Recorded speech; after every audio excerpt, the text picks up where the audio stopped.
Bom, em primeiro lugar, né, eu agradeço aqui o Eduardo, o Léo, né, os presentes aqui, por estar aqui com vocês, para apresentar um pouco, e é um pouco mesmo, né, porque vocês vão ver que eu estou há quase 30 anos nessa área, então, trabalhando com agentes, eu chamo de agentes eletrofísicos porque a Sociedade Mundial de Fisioterapia,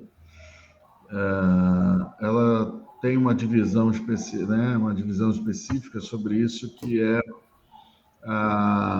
justamente Electrophysical Agents. Eu participei até da criação dessa seção da Sociedade Mundial de Fisioterapia, embora eu não seja fisioterapeuta, fui pesquisador convidado a participar quando foi lançado essa divisão no Congresso de Las Vegas, há uns, sei lá, quase 10 anos, talvez até um pouco mais atrás. E eu vou me apresentar aqui, né?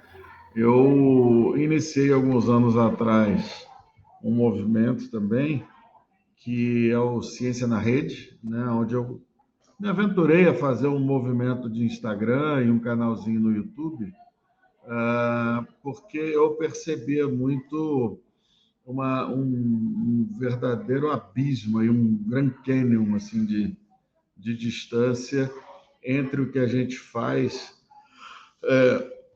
na pesquisa todos os dias e aquilo que efetivamente chega no clínico, né, na ponta lá do front, né, o profissional clínico, médico, fisioterapeuta, enfermeiro, principalmente, né, os que mais utilizam lasers, LEDs, né, e agentes físicos para tratamentos.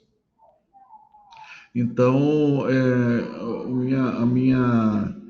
meu compromisso com o movimento Ciência na Rede que eu criei, ele foi exatamente levar conhecimento confiável para as pessoas. Não foi fazer propaganda, não foi vender curso, embora, né, eu tenha colocado alguns cursos meus no Hotmart, mas eu percebi isso, eu estava numa banca de doutorado. Desculpa, gente. Também estou meio capotado igual vocês, final de semana.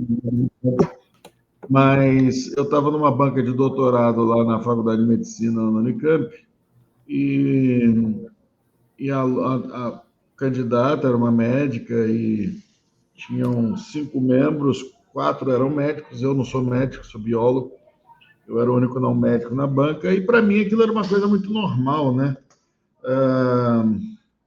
É uma médica dermatologista, inclusive, muito boa, professora, uma pesquisadora e tal. E aí uma professora lá da Unicamp pediu para ela se ela, se ela poderia publicar o trabalho dela em português, né? Aquilo para mim, naquele momento, soou um pouco assim, mas a gente não publica em português, né? A língua da ciência é o inglês e tal, a gente não vai queimar trabalho em revista pequena. Isso já tem muitos anos isso, né? Depois eu me conscientizei de que é uma realidade, porque ela falou assim, olha, os nossos colegas não têm acesso, por incrível que pareça, mesmo sendo médicos, fisioterapeutas, pessoal formado, uma boa parte não fala inglês, não lê inglês, e às vezes as revistas de acesso fechado, né? Fica uma coisa assim, é só o clubinho do pesquisador, né? Então, outro dia tinha uma reunião em Brasília com a coordenação diária da CAPES e até coloquei isso, né? Que a CAPES se preocupa muito com o qualis, periódicos, etc., que ninguém lê, né? A única pessoa que lê é o seu colega pesquisador. Então, e a importância da gente trazer isso são milhares e milhares de artigos publicados todos os dias e que não chegam, né, Então, esse trabalho de divulgação ele é muito importante. Eu estou sempre disposto a trazer isso, falar onde quer que seja sobre isso. E eu acho isso muito importante. Então, nasceu esse movimento Ciência na Rede, porque hoje em dia é muito difícil você separar o joio do trigo aí. Tem muita baboseira, muita besteira sendo falada nas redes sociais, e um problema muito sério que a gente tem passado, que é o número de seguidores virou autoridade. Isso é muito grave, né? Então, a gente vê absurdos assim incríveis. Então, os influenciadores são necessários para alcançar o povo, para vender material, para vender consumíveis, para vender equipamento, para vender um monte de coisa. O marketing é importante, mas o pesquisador tem que ter voz, né? Então, agradeço a oportunidade de estar aqui com vocês, seja com o time técnico, seja com os profissionais clínicos, tá? Essa aqui, eu botei aqui um QR Code, já vai direto lá para o Instagram, quem quiser conhecer lá. Esse ano eu fiquei um pouco mais devagar nas postagens, né? Mas estamos retornando agora, tanto nas postagens quanto nos vídeos no canal do YouTube, que tem o meu nome, é professor Dr. Rodrigo Álvaro Lopes Martins, ou algo assim, acho que é Rodrigo Álvaro Lopes Martins, e aí lá no YouTube já tem bastante material, tem várias aulinhas, várias coisas também, quem quiser se inteirar mais, tá? E no Instagram a gente está voltando a fazer agora junto com o Eduardo aqui, né? Vamos voltar a divulgar coisas, vamos botar trabalhos, né? Bom, eu sou biólogo de graduação, né? Me formei na UFRJ, no Rio de Janeiro. Fiz meu mestrado em farmacologia na Faculdade de Medicina da Unicamp. Meu doutorado na Fundação Oswaldo Cruz, já vamos fazer aí uns bons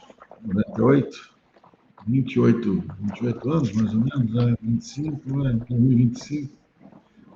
Quase isso, 27 anos que eu terminei o doutorado, né? Estou ficando velhinho, antigo, né? Estou ficando mais antigo. Mas eu fiz meu pós-doutorado também em farmacologia pelo ICB, da USP São Paulo, e um pouco depois, em 2012, eu defendi a minha tese de livre docência, também pela Faculdade de Medicina da Unicamp. Tenho uma estrada boa aí de pesquisa, né? Hoje eu sou um pesquisador 1B do CNPq e tenho quase 12 mil citações bibliográficas, o índice H aí de 52. Então, e esse elevado número de citações eu atribuo aos trabalhos que a gente faz, justamente essa preocupação que eu tenho em fazer boas perguntas e fazer trabalhos que sejam relevantes, especialmente para o profissional, além de a gente avançar no conhecimento e na pesquisa. Tá bom, uma reserva, eu já volto. Opa, acho que tem um áudio aberto aí. Eu tô de fone. Bom, e aí, então tenho... Sossego. Muito bem. Experiências aí profissionais, né? Atualmente eu sou professor aqui e pesquisador na Faculdade de Medicina de Itaperuna, no Uniredentor do Grupo AFIA, né? Que hoje é o maior grupo médico do Brasil e de escolas médicas, e do Hospital do Câncer aqui da Fundação Cristiano Varela, em Muriaé, Minas Gerais. Deixa eu ver, eu acho... Isso. Spin branco. Quem que é? Acho que é o Matheus. Não, Matheus. Acho que seu áudio está aberto aí. O Matheus não. Não? Então é alguém. É que eu não consigo ver, eu achei que a voz era parecida. Desculpa, Matheus. É só... Aí continua aberto aí. Qual que é a forma de pagamento? Faturado. Vamos... Entrou como particular aqui. Vamos deixar ele acabar a compra aqui para a gente... Bom, então eu sou pesquisador aqui do Hospital do Câncer, né? Fundação Cristiano Varela aqui, que é um hospital de referência de toda essa região noroeste, que pega Espírito Santo, Rio e Minas, né? Diretor científico do Instituto Longevitar, que é um instituto meu de ensino e pesquisa, e agora, né, como o Eduardo falou, tenho a honra de estar aí, de iniciar também nessa tarefa da Zelotec, coordenando os estudos clínicos, experimentais, publicações, tá? Muito bem, fui professor também da USP São Paulo durante aí 11 anos, departamento de farmacologia, professor concursado, efetivo, pedi demissão em 2015, voltei para o sistema privado, até para também abrir a minha empresa, para fazer outras coisas que eu não podia fazer sendo funcionário público. Sou pesquisador, fui, né, agora me desligando agora esse ano da Universidade de Bergen, na Noruega, durante 20 anos. Fui pesquisador visitante lá durante 20 anos e professor, né, responsável pelas cadeiras de farmacologia do mestrado e do doutorado deles para áreas de fisioterapia, terapias manuais, vários, né, 2 ou 3 diferentes programas lá da universidade, tá? E também como professor na França, no Biopolo, em Lorraine, Universidade de Lorraine, durante 4 anos, como professor visitante associado. Fizemos vários trabalhos juntos lá. E também criei o primeiro programa de biofotônica, mestrado e doutorado do Brasil, na Universidade 9 de Julho, em 2011. Fui o idealizador, criador e diretor desse programa, que hoje é um programa que é nota 6, lá na Uninove, né? Então, foi ideia minha e criado por mim, e foi um dos raros programas que foi criado no Brasil e que eu consegui de cara abrir mestrado e doutorado de uma vez só, já iniciando com nota 4 na área de medicina, né? Então, o programa é na área de medicina, tá? Também professor na Univangélica, da qual me desliguei há pouco tempo, e fui presidente da Associação Mundial de Laser, a UALT, né? Fui secretário científico, secretário-geral, presidente. Então, trabalho com lasers e LEDs há um pouco mais de 25 anos, talvez 26 ou 27. Tá? Continuo orientando pela Unicamp e pela Bioengenharia da Universidade do Brasil. Então, aí nessa carreira a gente passeou bastante, aí, levando os alunos aí para os congressos. Sou palestrante em quase todos os congressos de lasers e LED do mundo. Tá? Então, tem umas fotos lá na Noruega com os alunos, na Itália, lá em São José dos Campos. Então, estou só apresentando para que vocês entendam que assim, tem uma longa história, né, nessa área de lasers e LED, porque justamente pelo que eu falei para vocês, é difícil diferenciar hoje, né, quem só fala de orelhada e quem realmente está dentro da área. Então, assim, hoje no Brasil, né, no mundo, na verdade, eu fui ranqueado como um dos 5 pesquisadores mais importantes do mundo na área de lasers e LED, ganhei prêmios aí, vários prêmios da Walt, prêmio da Thomson Reuters, né, então várias. Então, assim, realmente a gente tem hoje mais de 210 artigos publicados na área. Então, eu tenho muita tranquilidade para falar e falar para vocês assim que o que vocês pensarem de luz, eu já fiz. Então, praticamente tudo que vocês pensarem em todas as linhas de pesquisa. Já orientei mais de 60 teses de mestrado, doutorado, pós-doutorado, né? Então, e agora eu tenho tido grande prazer de poder trabalhar com as empresas e com o profissional clínico, né? Então, isso para mim é muito gratificante, de verdade, tá? Então, vamos começar aqui um pouco, vou fazer uma pequena introdução de lasers e LEDs, né? Especialmente, eu não sei se tem algum médico na sala, mas os médicos ainda são muito resistentes, ainda não conhecem a área de lasers e LEDs, especialmente na baixa potência. A grande maioria é um desconhecimento muito grande, uma resistência.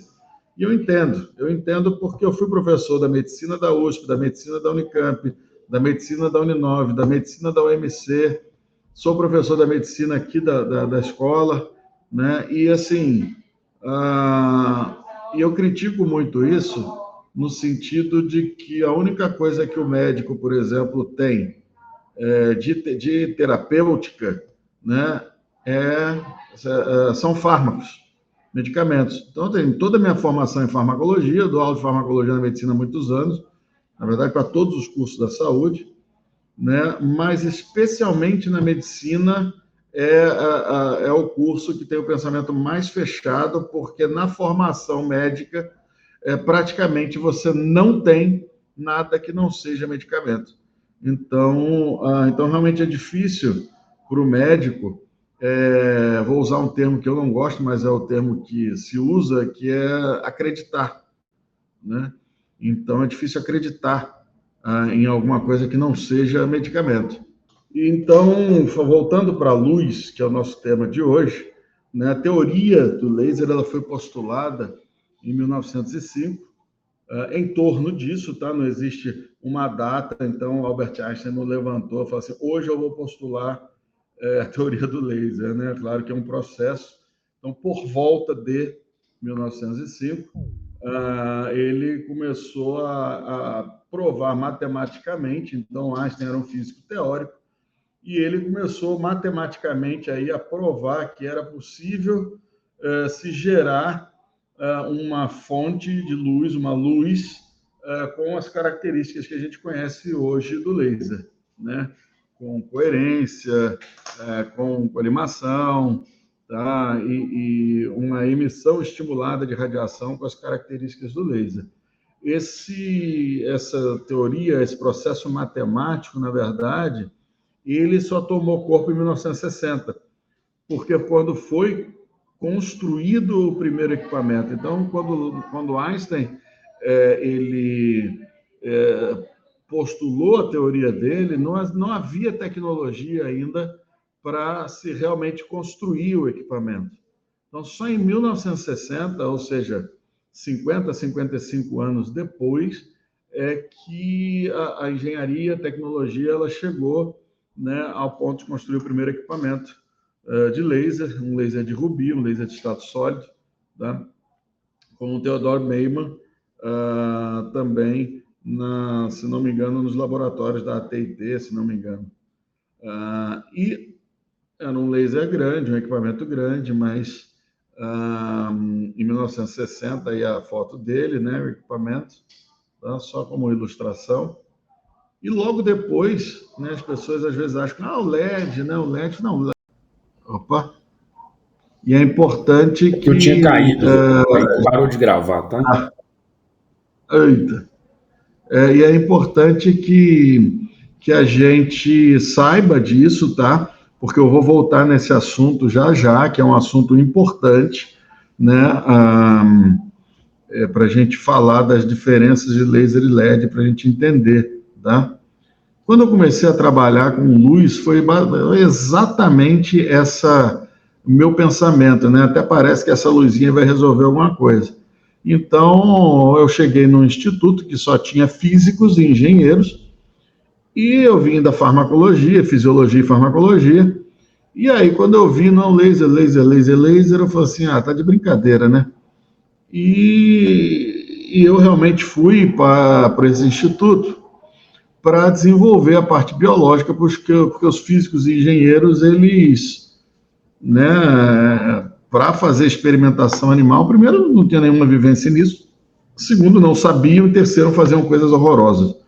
Então, comecei a botar a ordem na casa, foi lá na Univap, na Universidade do Vale do Paraíba, Instituto de Pesquisa e Desenvolvimento, onde eu tomei contato com o laser, 99, mais ou menos, e aí comecei a trabalhar. No primeiro experimento que eu fiz, eu usei um modelo experimental com ratos de laboratório, de edema de pata em ratos. O modelo experimental de edema de pata, ele é conhecido desde 1969, mais ou menos, quando um pesquisador chamado de Rosa, ele criou esse modelo, padronizou, onde é injetada uma substância irritante, normalmente carragenina, que é extraído de uma alga, e ele é uma substância irritante, se injeta na região plantar, na pata do rato, e ela cria um fenômeno, uma resposta inflamatória local, que hoje é muito bem conhecida, as suas fases, os seus mediadores, como é que ela funciona.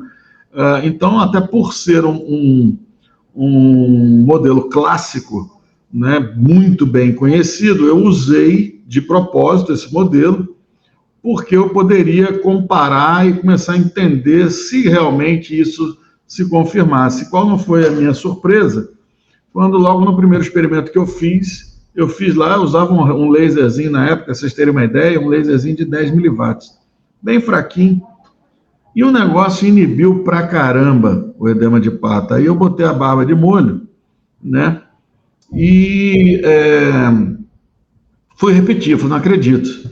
Repeti o experimento 2, 3 vezes e deu a mesma coisa. E aí eu comparei, eu sempre uso nos meus experimentos, assim, quando é possível, medicamentos, para que eu possa comparar até mesmo, né? Ele inibiu esse processo aqui, mas comparado a quê, né? Então, às vezes eu uso, por exemplo, um medicamento que é muito, muito padrão, muito besta, que é o diclofenaco, e às vezes eu uso também diclofenaco e dexametasona, né, para comparar potência, comparar efeito e ver aonde que está o meu efeito, né? Aonde que está? Vou usar essa dose aqui de diclofenaco, uma dose padrão, a gente calcula em miligrama por quilo de peso, e aí vai lá, dá para o ratinho ou para o camundongo, o equivalente ao que seria humano, e aí eu consigo balizar esse meu resultado para saber assim, o quanto que isso está comparado a um fármaco, né? Muito bem. Eu sempre falo, né, com essas... Eu não sei se alguém está me mandando mensagem no Zap, não, com certeza está, mas não sei se é aqui da sala, eu não consigo ver agora, tá? Eu sempre falo que, às vezes, as pessoas vêm com um monte de coisa, né, que eu falei dos influenciadores, das pessoas que prestam de serviço, então eu boto assim, o conhecimento para a gente, ele gera autoridade, né? O conhecimento liberta, a gente sai da ignorância, e aí as pessoas, às vezes, vêm com algumas coisas sobre isso, e aí eu, né, sempre oriento assim, olha, vamos checar isso, já fez uma busca bibliográfica, tem trabalhos em boas revistas, você viu e leu o artigo inteiro, né? Tem muita gente que fala sobre assuntos assim, e aí vem, quando você vai ver, só leu o título e o ápice do trabalho. Isso é uma prática muito ruim, porque normalmente a pessoa acaba caindo aí numas armadilhas. Então, como eu falei para vocês, né, quando as pessoas, o médico fala, eu acredito ou não acredito, acredito ou não acredito, acredito nisso, acredito naquilo. Então, eu tenho uma frase que eu aprendi com um dos meus mestres, aí, supervisor de pós-doc, amigo, guru, que é o professor Gilberto Denucci, é um pesquisador muito famoso, está correndo o risco de ser o primeiro Nobel brasileiro, um risco bem grande disso, e ele me ensinou isso, né? Acreditar é uma questão de fé, não de ciência, tá? Ciência a gente quantifica e comprova. Então, é isso que eu tento fazer. Então, vou continuar aqui, só para vocês verem, vocês vão lembrar de mim, quando vocês forem falar isso, ou quando alguém falar, eu acredito que, aí você já vai botar aquele pé atrás e vai falar assim, olha, eu lembrei de um cara que falou que acreditar é fé, não é ciência. Então, procurem a evidência, né? Então, vou mostrar aqui para vocês, meu papel hoje é mostrar um pouco da evidência de vocês, tá? Eu vou mostrar aqui também, eu estava na minha apresentação ainda, né, sobre o número de citações e tal, tem um artigo aqui que para mim é muito importante, foi o primeiro artigo aqui que tem 835 citações, é o único artigo sobre fotobiomodulação e laser num big journal que é o Lancet, né, Lancet Journal, que nós publicamos isso aí em 2009, tem já 835 citações, é um recorde aí, não tem nenhum artigo de lasers e LEDs que tem esse número de citações, e foi um trabalho que comprovou, por exemplo, é uma revisão sistemática, mas com mais de 10 mil pacientes aí em torno disso, se não me engano, o efeito da fotobiomodulação nas cervicalgias, né? Então, um trabalho que foi muito importante para toda a área de lasers, né? Lasers e LEDs. Eu ia comentar sobre a fotobiomodulação também, que eu fui um dos criadores desse termo, que a gente usa hoje. Eu era o presidente da Sociedade Mundial de Lasers, nós tivemos uma reunião em Washington, na época, no Congresso. Ao fim do Congresso, o único brasileiro que estava lá era o professor Nivaldo Parisotto, que estava, na época, eu tinha indicado o professor como para o Advisory Board da Secretaria Científica. Ele participou dessa reunião onde nós discutimos e contribuiu bastante lá com a gente. Nivaldo é um grande amigo, me inspirou muito no início da minha carreira, porque para mim ele era uma referência. A primeira palestra sobre lasers LED que eu assisti foi do Nivaldo, e quando ele acabou a palestra, eu falei assim, eu preciso falar com você, e a partir daí a gente virou amigo, né? E aí, nesse dia, nós criamos o termo fotobiomodulação. Tá? Acho que a história está repetindo, então não, Rodrigo? Acho que a história está repetindo. Que hoje você pode inspirar muita gente aqui hoje, hein?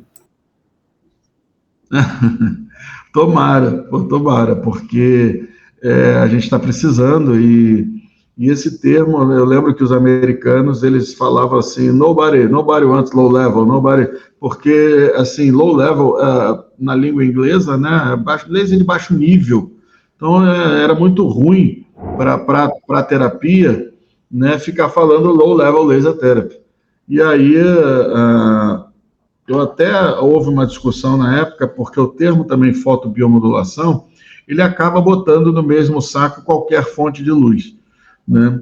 E aí tem umas coisas que podem dar, aí tem que explicar melhor, né, especificar melhor o que você está fazendo, o que você está usando na hora de publicar um artigo, tá?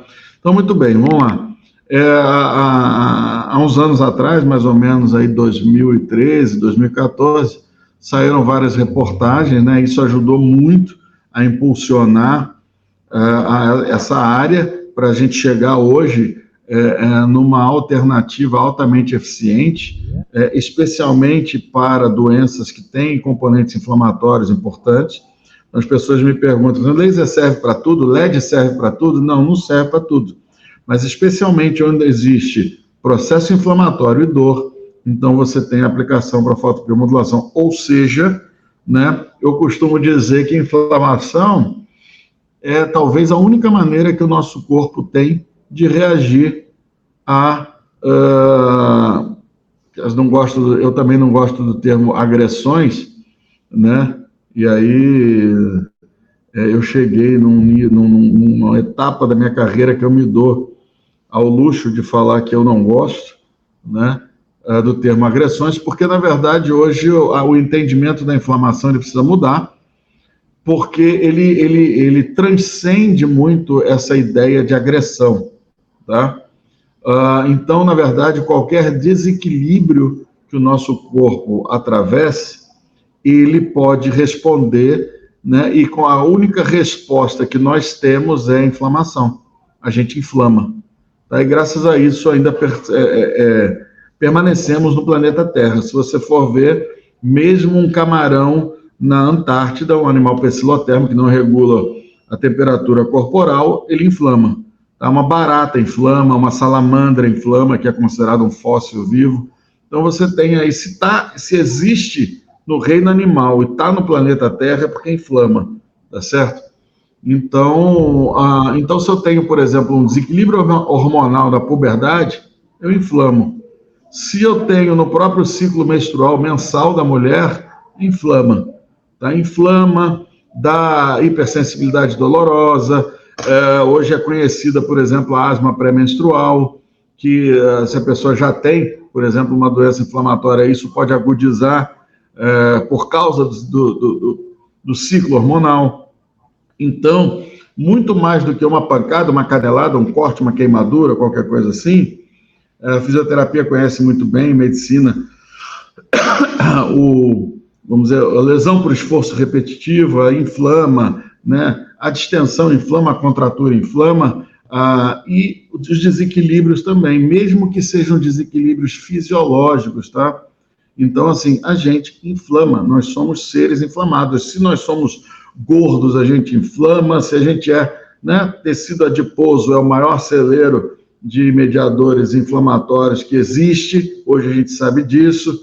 Então, envelhecimento inflama, gravidez inflama. Então, assim, desequilíbrios da nossa fisiologia inflamam. Então, a gente começa a ver por que a fotobiomodulação ela tem ganhado tanta força, né? Porque nós somos seres inflamáveis. Vamos dizer assim, né? Eu nunca tinha pensado em ver agora que nós somos inflamáveis, tá? Então, a professora Cristina Chavantes deu essa entrevista para a Veja, que é muito minha amiga lá do INCOR, né? Depois eles fizeram essa reportagem comigo aqui na revista Saúde, da editora Abreu, e aí começou a haver aí um ganho de visibilidade da fotobiomodulação, hoje, a partir de 2014, chamado fotobiomodulação, mas o que a gente chamava aí de LED e tal. O LED ainda não tinha ganho tanta força, porque ainda existia muita controvérsia quanto ao LED, e eu vou comentar isso agora, que a Tina Caru, que foi um dos grandes pilares do estudo de lasers terapêuticos, né?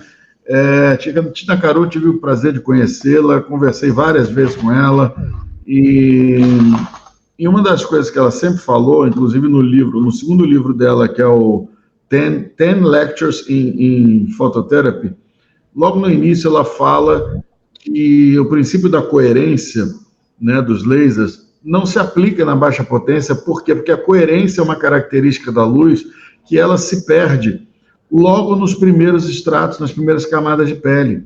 Então a coerência não é importante para o efeito que a gente chama de biomodulação, né? E a Tina fala isso já há muitos anos, falava isso, está no livro dela, e todo mundo que tentou comprovar que o laser de baixa potência era melhor que o LED não conseguiu. Exatamente por isso, porque não existe fundamento para dizer que o laser é melhor que o LED. Hoje eu entendo isso, eu também fui um desses que achava que o laser deveria ser melhor que o LED, porque eu nunca tinha trabalhado com LED, então, 15 anos atrás, né? Mas depois disso que eu comecei a trabalhar com LED, eu falei assim, olha, funciona da mesma maneira, né? Então, não existe fundamento para se dizer isso. E aí, depois eu vou mostrar mais 1 ou 2 slides sobre isso. Então, esse André Mester é conhecido aí como talvez o pai da fotobiomodulação, mas eu vou mostrar para vocês que não é, tá? Isso é mais um engano por desconhecimento das pessoas. E André Mester, ele viu pela primeira vez a parte de reparo tecidual em 1969, 70, são os trabalhos de Mester. Conheci o filho dele, tive algumas vezes em mesas de congresso, mediando aí sessões em congressos no exterior com o filho do Mester, mas uma pessoa muito simpática também. Mas, assim, ele não é o pai da fotobiomodulação, né? Sinto informar que, na verdade, veja, esse trabalho aqui, de Robert Furchgott, você vê que os trabalhos de Mester são de 68, 69, 70, 71. Esse trabalho aqui é do Robert Furchgott. Robert Furchgott é um pesquisador nos Estados Unidos, ele publicou, veja aqui, está sublinhado em vermelho, em 1955, ele já havia publicado efeitos da luz, da foto, que hoje a gente chama fotobiomodulação, né? Sobre vasos sanguíneos, sobre artérias, artéria aorta e outros vasos, né? Que, na verdade, falando aqui para vocês, é a base do que se hoje chama de ILIB, que, na verdade, no Brasil também é errado, porque deve ser chamado TLIB, né? Porque é transcutâneo, não é intravascular. Então, no Brasil, o que a gente fala é a Transcutaneous Laser Irradiation of the Blood, então é TLIB, não é ILIB. E Robert Furchgott demonstrou os primeiros efeitos vasculares em 1955, 15 anos antes do Mester, tá certo?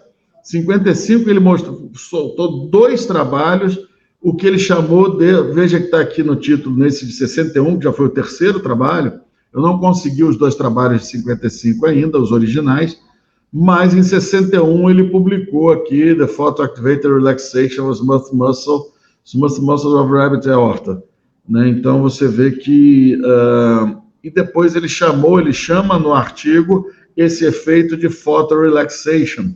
Então o que a gente falava de low level laser therapy, low intensity laser, low qualquer coisa, cold laser, photobiomodulation, nada disso que você vê que Furchgott em 55 chamou de photorelaxation. E é por isso que a maioria das pessoas não conhece o trabalho de Furchgott, tá? Porque era outra palavra, simplesmente. Então, só que esses trabalhos foram publicados em revistas de grande impacto, como o British Journal of Pharmacology, a PNAS, que é a Proceedings of National Academy of Science dos Estados Unidos, trabalhos em revistas de alto impacto, né, com luz, tá certo? Então ele usava um sistema de artérias isoladas, vasos isolados, que a gente chama de banho de órgãos isolados. Eu, particularmente, fiz meu mestrado e doutorado com esse sistema de bioensaio, com esse tipo de sistema, né? E aí você vê que aqui, ó, esse trabalho do Foscart, ele fez uma varredura do espectro luminoso usando um monocromador, um sistema de lentes. E por que em 1955 ele usou um monocromador? Porque não existia laser e nem LED. Né? O laser criado em 60, o LED criado em 62. Então o cara era tão violento que ele usou um sistema de lentes, lente de vidro, né, monocromadores, para poder fazer uma varredura do espectro, e ele determinou aqui, olha, essas são imagens originais mostrando o relaxamento das artérias, e ele mostrou que era tempo dependente. Na época ele não tinha como dosar uma dose de luz, vamos dizer assim, então ele fez o tempo, tá? Então você vê que uma irradiação de 10 segundos, aqui à direita, e uma irradiação de 100 segundos, um efeito de vasodilatação de artérias aorta de coelho, tá? Em 1955, 2 artigos, 1961 mais um artigo, depois tiveram vários artigos. E ele mostra nessa varredura de espectro luminoso que existe uma queda grande aqui da pressão, né, uma vasodilatação importante na região de 280 nanômetros, que a gente ainda está no ultravioleta, depois tem um retorno, e depois você tem um novo efeito mais pronunciado ainda.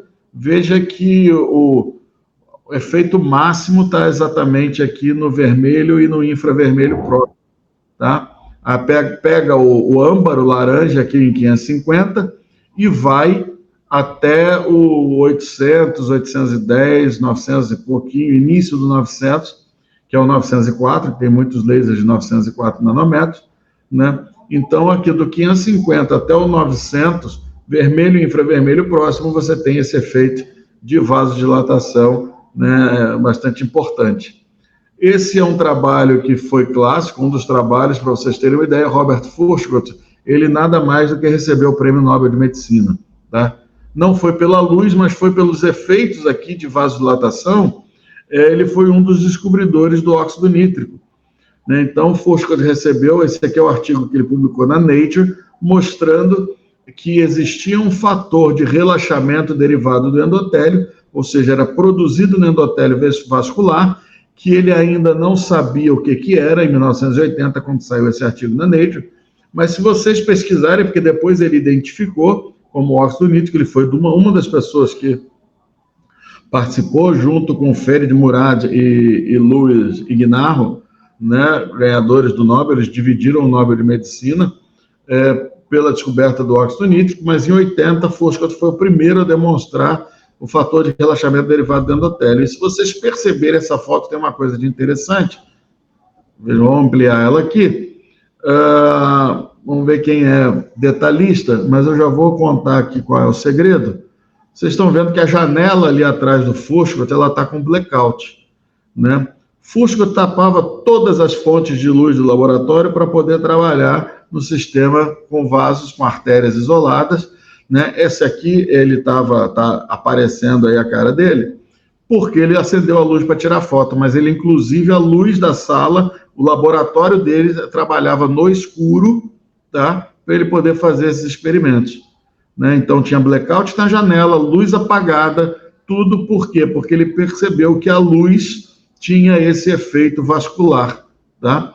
E aí, eu vou só para título de ilustração, vários trabalhos aqui, né? Você vê que esse é um trabalho no JPET, que é uma revista importante de farmacologia, né? Que é o Journal of Pharmacology and Experimental Therapeutics, né? Que a gente chama de JPET, e mostrando que essa vasodilatação induzida pela luz, né, era através da liberação do EDRF, que aqui, ó, em 1989, o EDRF, que é o fator de relaxamento derivado do endotélio, ele foi identificado como óxido nítrico em 1988.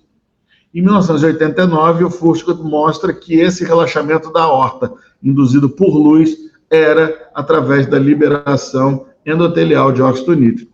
E aí os russos, malandramente, na década de 80, conhecendo os trabalhos do Furchgott, né, começaram a irradiar a luz intravascular. Daí veio o ILIB. Então, na verdade, todo o embasamento do ILIB, que algumas pessoas acham que é terapia alternativa, pagelança, etc., nós temos hoje 3 mecanismos de ação descritos para o ILIB. O primeiro desses é esse, um mecanismo que é dependente de endotélio, tá? É a liberação endotelial de óxido nítrico. O segundo mecanismo depende da hemácia, porque a hemácia, quando ela está em ambiente de hipóxia e ela recebe luz, ela transforma nitrito em óxido nítrico. E o terceiro é um efeito que é do próprio sangue, quando a luz quebra a ligação do enxofre com o óxido nítrico, que é um mecanismo de armazenagem do NO. O óxido nítrico ele é muito lábil. Então, quando ele é liberado, ele se complexa a hemoglobina ou se complexa ao enxofre, formando o que a gente chama de nitrosotiol. Tá? Então, essa complexação do NO ao enxofre, ela forma esse nitrosotiol, e quando a luz incide sobre essa molécula, você tem uma redisponibilização de óxido nítrico na circulação. Então, você tem 3 mecanismos diferentes e que afetam uma série de processos através a luz liberando óxido nítrico por 3 mecanismos diferentes, já identificados em nível molecular. Então, assim, quem está aí falando de ILIB e não sabe nada disso, não sabe porque só quem identificou isso tudo fui eu também. Né? Eu fui atrás de um por um de todos esses artigos e eu construí o timeline inteiro dessas descobertas do Furchgott. Eu tenho todos os artigos da literatura sobre isso, e então, nas minhas aulas, eu faço aqui uma palestra mais detalhada, no meu curso, por exemplo, explicando todos esses mecanismos que estão comprovados e mapeados. Então, se vocês quiserem defender o ILIB por aí, vocês podem falar assim, cara, você não sabe nada, né? Quem descobriu isso aqui foi um cara que ganhou o Nobel de Medicina. E está aqui ele, né, o Nobel foi atribuído aí em 2009, não, em 2009 ele morreu, desculpa, tá? O Nobel foi em 98, infelizmente eu não consegui ir nesse congresso, né, o professor Gilberto Denucci estava lá, eu conheci 2 Nobel aqui, desses 3 aqui, o Murad, o Furchgott eu não conhecia, né, na verdade eu assisti uma palestra dele, mas não consegui falar pessoalmente com ele. E aí, desses 3 aqui, eu conheci Ferid Murad, Luiz Gnarro, e o Furchgott eu só assisti uma palestra dele. Aqui, essa foto aqui, é uma foto um pouquinho antiga, eu estou aqui, ó, à esquerda, né, sem barba e nada, meio gordinho aqui. Esse sou eu, né? Ali atrás está o professor Gilberto Denucci, aqui na frente, carequinha, é o professor Luiz Gnarro, né, que recebeu o Nobel de Medicina, e aqui à direita o editor-chefe do British Journal of Pharmacology, José Tirino. Né? Então, é uma foto que eu guardo com muito carinho, porque eu tive o prazer de passar uma semana convivendo com o Nobel de Medicina aqui em Campinas, né?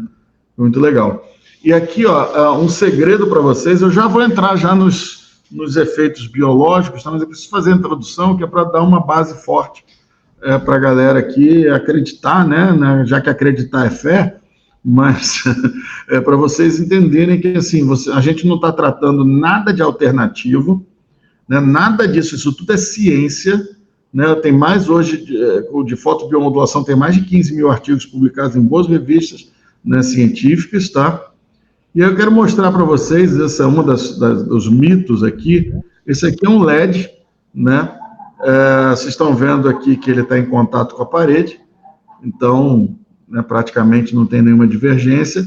À medida que eu vou afastando ele da parede, ele tem sim uma divergência aí, né, razoável. Vocês estão vendo aí pela largura do feixe, que vai ampliando.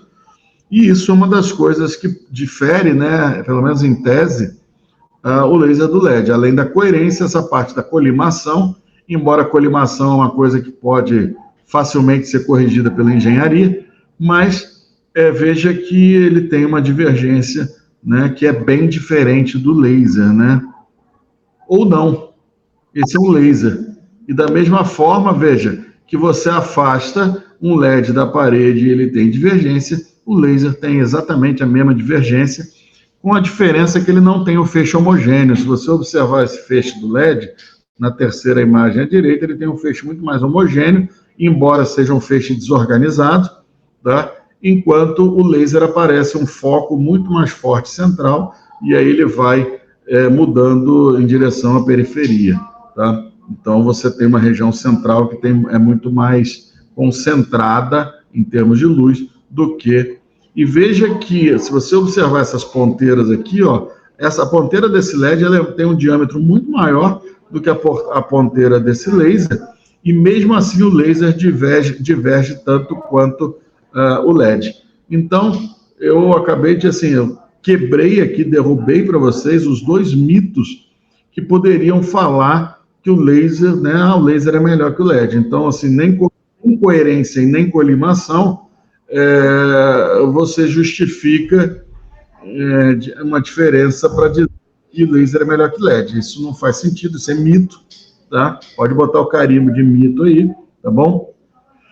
Muito bem. E aí eu comecei, né? Eu publiquei vários trabalhos que já estão na literatura, que o pessoal não vê, não conhece, não lê. Então, esse trabalho de 2007, que eu publiquei nessa revista aqui, Current Rheumatology Reviews, ele, na época, eu fiz uma revisão de todos os mecanismos, que eu já estava tentando mapear mecanismo de ação da luz no processo inflamatório, tá? E foi um dos primeiros trabalhos que fez isso, né? Tentou mapear isso, então, né, levantei todos os trabalhos da literatura e construí aqui um gráfico muito interessante. Aqui é o número de trabalhos que existiam, por exemplo, de efeitos anti-inflamatórios, trabalhos selecionados com boa metodologia, em boas revistas, né? Então, não é qualquer trabalho, e aí já eu botei aqui nesse gráfico, efeitos anti-inflamatórios. Resultado significativo está em preto, não significativo está em branco. Normalmente, quando você tinha resultado não significativo, era por erro de dosimetria, tá? Estimulação de fibroblastos, resultado positivo aqui em preto, negativo em branco, e inibição de fibroblastos, tá? Então, eu coloquei isso nesse gráfico, é um gráfico que todo mundo devia ter aí na parede do consultório, porque mostra as janelas terapêuticas para fotobiomodulação. Nessa época era só low level laser therapy. Então, você vê que as doses de energia, e quando eu falo em dose de energia, é importante entender que dose de energia é em joules, tá? Joule por centímetro quadrado é fluência, tá certo? Dose aqui é a energia total entregue ao tecido, dada em joules, que é a unidade internacional da energia, que é a potência vezes tempo, tá? Então, aqui o efeito anti-inflamatório, estimulação de fibroblasto ou inibição de fibroblasto. Então, depende do que você quer.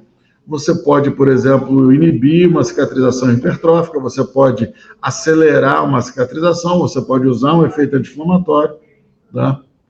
Muito bem. Essa é quando eu comecei, esse videozinho me marcou muito porque quando eu comecei a trabalhar com luz, eu pensava assim, nós não somos planta, né? Como é que a gente reage à luz?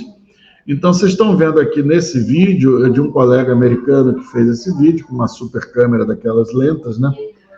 Uma fonte de luz infravermelha, e isso aqui é um fibroblasto, tá? Deixa eu voltar aqui. Aqui à direita você tem um fibroblasto que está sendo, vamos dizer assim, estimulado ou ativado, e ele está se mexendo, emitindo aí pseudópodos indo em direção à luz. Então, a célula animal, ela responde sim à luz, tá? Apesar de nós não sermos plantas, nós respondemos à luz, tá? E esse vídeo, ele mostra muito bem isso. E um outro vídeo que eu gosto de mostrar, de 1974, para vocês verem, é um vídeo do seriado Jornada nas Estrelas, Star Trek, a primeira temporada, a primeira edição do Star Trek, né? Vocês vão ver aqui, ó. Essa aí é a nave Enterprise, né? Indo onde ninguém jamais foi, naquela coisa que falava na abertura. E eles estão fazendo aí algum tipo de tratamento, veja, vocês vão, né? Usando uma luz. Olha, ela fez uma depilação, tirou a barba do cara, né? E olha agora, olha o que ela vai fazer agora. Presta atenção nesse que é fantástico. Tem uma ferida. Ô, Rodrigo, né?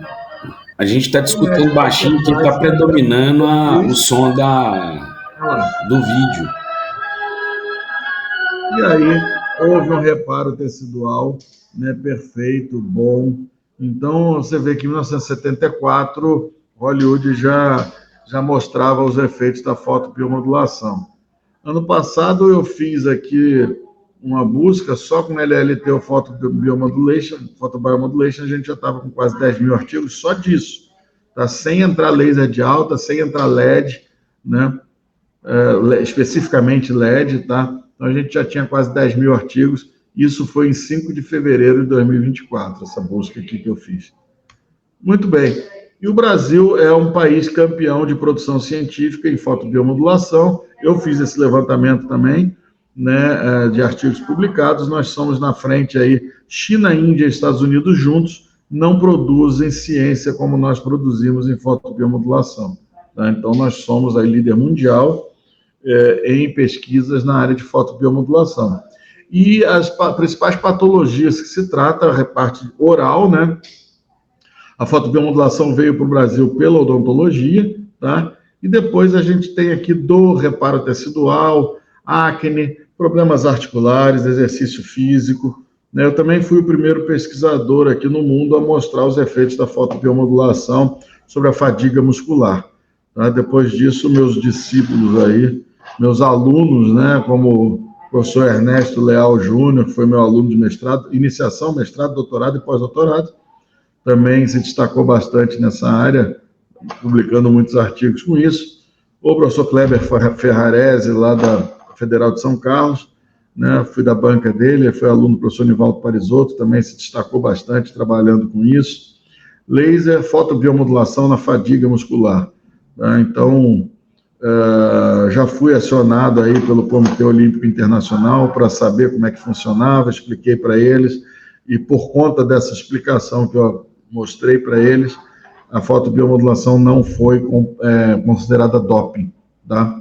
Então, muitos times de futebol, seleção americana de natação usa luz direto, tá? Antes e após treinos e competições, times de futebol, hoje você tem um uso aí, o Fluminense, por exemplo, tem um professor lá que, junto com o Filé, né, o Petrone, eles usam aí, criaram um nome para o protocolo, que é o tal do MAC, eles fazem LED para recuperação muscular, mas nada mais é do que a aplicação dos trabalhos que eu publiquei, tá? Ele só foi mais esperto, né, criou um nome para o tratamento e está ganhando dinheiro dos times de futebol, né? Então é mérito dele, né? Ele foi esperto, mas os trabalhos foram meus, tá certo? Muito bem.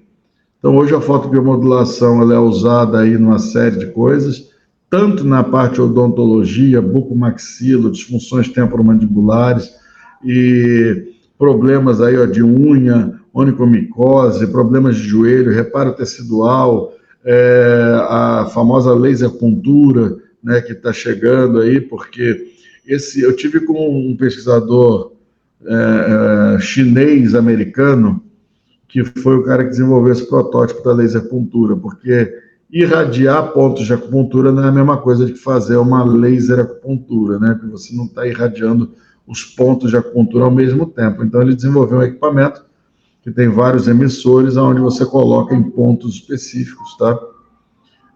Para isso. E aí, entrando na parte músculo-esquelética, acho que eu estou me demorando demais, já tem 50 minutos, não. Mas, enfim, eu vou dar uma acelerada aqui. Se deixar, eu falo 12 horas aqui, galera. Então, vocês tem que ver um dia com mais calma aí, a gente fazer um encontro. Mas, veja, doenças musculoesqueléticas. Eu vou falar para vocês, pelo adiantado da hora, só eu acho que aqui de tendões, tendinites, tá? Uma área que também eu publiquei bastante, tem muitos artigos publicados com isso, falando aí dos tendões, né? Vocês são da área de saúde, eu preciso me alongar nisso, que são aí estruturas que interpõem, vamos dizer assim, fazem a ligação do músculo com o osso, né? Acho que a gente pode falar assim. A gente tem uma região que é uma região chamada de miotendínea, que é essa transformação do músculo em tendão, aqui uma região de transição entre o músculo e o tendão, e aí você tem o tendão, aqui o tendão calcâneo, que se insere aqui no calcanhar, né? No osso do calcâneo, tá? Onde a gente tem a junção ósseo-tendínea. A gente tem muitos tendões no corpo, né, porque é um tecido especializado que suporta muita tração e exatamente que dá movimento ao corpo, né? Então, o músculo faz a força, o tendão traciona e a sua ancoragem ali no osso vai dar movimento ao membro, né? Então, basicamente, a função, tendões, eles são capazes de suportar toneladas de tração, né? E isso é dado especificamente, ou de forma muito importante, pelo alinhamento das fibras aí do tendão, tá certo? Um tendão onde essas fibras não estão alinhadas longitudinalmente, ele não tem resistência à tração. Então, isso é uma coisa importante de se saber, por quê? Porque se você tem uma lesão tendínea que ela ainda não está totalmente reparada, né, você vai ter, e você aplicar tração, tensão, você vai ter recidiva de lesão, que é o que acontece, eu publiquei isso em 2012, é o que acontece quando você usa anti-inflamatórios. Eu fiz isso em rato, eu fiz isso de toda maneira possível. A gente fez na França, no laboratório de bioenergética e mecânica, a gente mapeou toda a parte de biomecânica, de forças de tração no tendão, e como que esses tendões eles se rompem.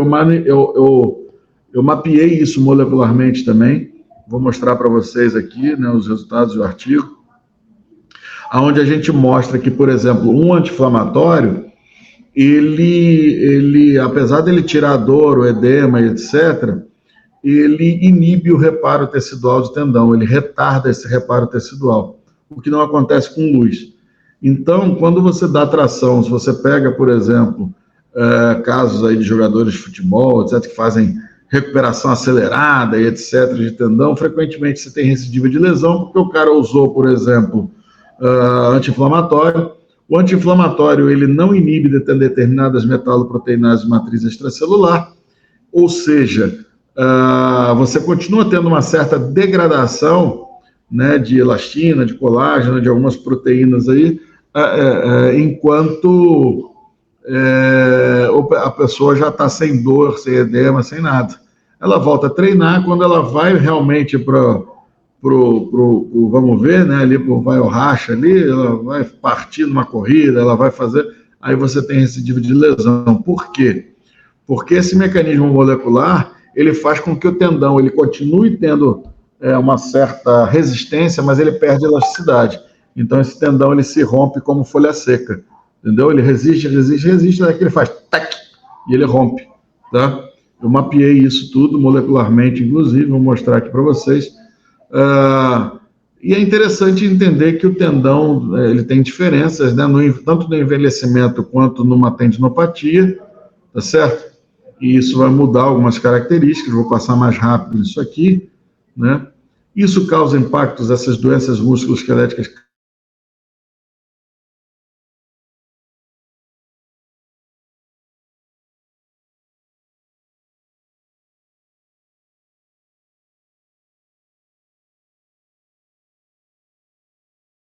maléfico, né? Hoje, se você pegar uma população em torno de 70 anos de idade, 75% da população com 70 anos faz uso de analgésicos e anti-inflamatórios todos os dias. No esporte de alto nível também não é diferente. Atletas fazem usos por décadas de anti-inflamatórios e analgésicos todos os dias. Tá? Com 50 anos, a média é 40% a 50% da população faz uso crônico de anti-inflamatórios e analgésicos quase todos os dias. E aí você vê, começa a ter custos indiretos sobre efeitos adversos, né? Porque você começa a ter gastrite, úlceras, hemorragias digestivas, falência renal. O maior número de transplantes renais, nós somos campeões em transplantes renais, se dá pelo uso crônico de anti-inflamatórios.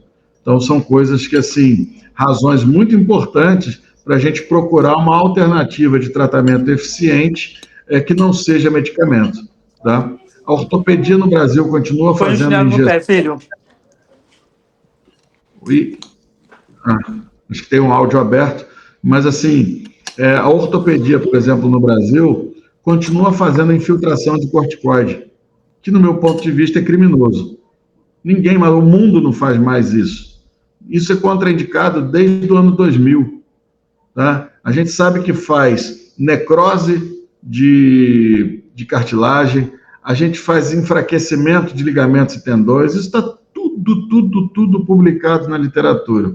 Mas o brasileiro ainda faz infiltração de corticoide intra-articular, tá? Então, isso é uma prática já caiu em desuso. Olha, para vocês terem uma ideia, em 2001 já tem review mostrando isso, ou seja, então é no mínimo 25 anos de atraso que a gente tem na ortopedia brasileira fazendo a injeção intraarticular de corticoide, né? Bom, esse trabalho aqui a gente fez, publicado numa revista, British Journal Sport Medicine, uma revista de alto impacto na área, que a gente fez aí uma microdiálise lá na Noruega, uma microdiálise de tecido peritendíneo, né, em pacientes com tendinopatia crônica. A gente pegava esses pacientes, mandava eles subir e descer o morro, que tinha atrás 2 vezes, que tinha atrás da faculdade, eles voltavam no dia seguinte com um tendão edemaciado desse tamanho, morrendo de dor, e aí a gente fazia a microdiálise, colocava lá, vou passar aqui para vocês, ó, tem vários testes funcionais, o single hop test, que é o salto num pé só, algometria de pressão, aqui é o meu amigo lá, o professor Ian Biodo, ultrassonografia do tendão, para ver, né, o espessamento do tendão, tá? E a gente fazia, então, né, a gente conseguia detectar fluxo sanguíneo intratendíneo, que isso aí só aparece quando o tendão está inflamado. Esse espessamento do tendão, a gente vê que o tendão aqui no ultrassom, ele está formando uma barriga ali, e aí isso já indica esse espessamento inflamatório do tendão. Isso aqui tem que ser paralelo, tá? As fibras do tendão. E a gente conseguiu também medir o fluxo sanguíneo aqui num corte transversal, fluxo sanguíneo intratendíneo. Então, a gente vê sístole e diástole ali naquela circulação intratendínea, né? E a gente vê o índice, esse índice resistivo aqui, que está 0,89. Isso acontece quando a gente tem vasodilatação, porque a gente está medindo o primeiro pico, o fluxo, o primeiro pico aqui, e o segundo pico do fluxo. Quando você faz um sobre o outro, você tem uma relação menor que 1, é porque você está tendo, então, uma vasodilatação intratendínea, tá? E isso acontece na inflamação, tá certo? Aí a gente fez a microdiálise, né? A gente implanta um catéter ali peritendíneo, eu tenho esse equipamento, inclusive, e aí a gente vai dialisando aquele tecido. Eu tive também no Karolinska, eu dei uma palestra no Instituto Karolinska, lá no hospital, na Suécia, que é onde confere o Nobel, né? Tive o prazer de visitar lá toda a parte do Nobel também e tudo. Infelizmente não foi para receber, né? Mas assim, o cirurgião lá do Karolinska, na ortopedia, você tem uma noção, ele faz microdiálise em tendão inflamado pós-cirúrgico, porque isso reduz, né, acelera o processo, reduz o processo inflamatório pós-cirúrgico do tendão, especialmente quando ele faz a reconstrução do tendão, né? Então, mas quando eu fui lá, a gente já fazia isso. Eu fui lá para ficar uma semana com eles, dei uma palestra lá no Karolinska e aprendi um pouco mais sobre microdiálise. Tá? Então, aí está o catéter posicionado com o Eppendorfzinho, o vial, né? Onde a gente fazia diálise e coletava o líquido dialisado nos indivíduos tratados e não tratados aí com a fotobiomodulação, né? Então, tá a bomba de diálise, tá? O catéter implantado, ele ficava ali vendo filme durante 4 horas aí de bruço, enquanto a gente fazia diálise daquela região, tá? E aí, né, coletava material e a gente fazia as dosagens. Então, assim, só para mostrar, por exemplo, isso aqui nós dosamos prostaglandina E2 no tecido ali peritendíneo inflamado, e aí, pela primeira vez também na literatura, alguém conseguiu mostrar isso, onde você vê os níveis de PGE2. Veja que a faixa tracejada é os indivíduos que receberam a luz placebo, né? Então, você vê que tem um aumento importante de prostaglandina E2 no tecido peritendíneo, tá inflamado por causa do estímulo, e aqui é onde a gente fez a luz. Tá? Então, é isso em humano, é tempo real, é na inflamação aguda, tecido peritendíneo com microdiálise. Então, você vê que a linha preta é quando nós fizemos o tratamento com luz, mostrando aqui a redução de PGA2 ali na inflamação aguda no tecido tendíneo. Então, esse artigo de 2006, né, numa revista de alto impacto, o VTU no Sports Medicine, fator de impacto acima de 10, tá? Depois nós fizemos isso com o Rato, o professor Ian Biordo, ele veio fazer o pós-doc dele no meu laboratório, tá, em São Paulo. Então, aí nós fizemos aí todo um trabalho com tendinite em rato, e aí uma indução de tendinite com colagenase, e aí nós fizemos aí a laser terapia também, tá? Vou passar um pouco mais rápido. Aqui tá os bichinhos na contenção, a gente fazia irradiação, tratamento aí da fotobiomodulação do tendão, tá? Tendão calcâneo. Aí meus alunos, todos já são professores agora aí, um aqui no Espírito Santo, outro em São Paulo, continuam trabalhando com luz, pelo menos o da esquerda, o professor Rodrigo Labate, o da direita era educador físico, agora é fisioterapeuta também doutor, fez pós-doc comigo também, mestrado, doutorado, pós-doc, está aqui no Espírito Santo também, trabalhando bastante. E aí está com os tendões, né? Vamos olhar rapidamente esses tendões, vocês verem que é muito parecido aqui, está a parte do músculo, junção miotendínea, osso, a região da inserção no calcâneo aqui embaixo, tá? Junção osteotendínea. E aí a gente vê, ó, esse está no detalhe, esse aí é o tendãozinho do ratinho que a gente trabalhava, né? Mostrando a parte tanto do músculo quanto a inserção aqui do lado direito, onde ele insere no calcâneo. E aqui a gente pode ver nessa imagem macroscópica, da direita é um tendão inflamado, da esquerda é um tendão saudável. Então você vê que o da direita está muito mais espesso, né? Com uma cor diferente, edemaciado. O da direita está branco, brilhante, né? Fininho, bonitinho, super saudável, tá? A gente fez os tratamentos de luz, também fazia anti-inflamatório, né? Como controle, tá? Eu vou mostrar o que isso aqui, né, resulta. Aqui eu fiz o primeiro time course, que se tem notícia também, de edema em tendão, né? Então você vê que aqui, ó, após o estímulo inflamatório, 6 horas, 12 horas, 24, como é que funciona o edema do tendão ali no modelo experimental, né? E quando a gente trata, eu fiz com 2 técnicas diferentes, você trata com luz ou com diclofenaco. Então veja que a técnica de cima é uma técnica mais grosseira, que só fazia a diferença de peso úmido e peso seco no tendão, tá? Então ela não é tão sensível, você vê que mesmo assim a dose de luz aqui, 3 joules, reduziu o edema, mas embaixo já usamos uma técnica de extravasamento de azul de Ivos, né, medido por espectrofotometria. Então a gente vê o diclofenaco aqui em D, né, inibição do edema, que não deu aqui significância, e depois as energias de luz aqui inibindo significativamente o edema inflamatório. Depois disso, a expressão gênica da ciclooxigenase tipo 2, eu fiz tipo 1, tipo 2, nós fizemos tudo, tá? TNF-alfa, TGF-beta, vocês vão ver que aqui é o time course da ciclooxigenase. Você vê que a expressão gênica da ciclooxigenase acontece em 2 horas, tá? Da COX-2, e depois ela vai reduzindo, que é natural, a expressão gênica acontece antes, para depois você ter a síntese proteica da enzima e a sua ação, tá? Então a gente precisava entender em qual momento eu deveria tratar. Como a expressão gênica ela é muito precoce, em 2 horas eu já tenho o pico de expressão gênica, né? Quanto antes eu puder tratar um problema inflamatório, melhor.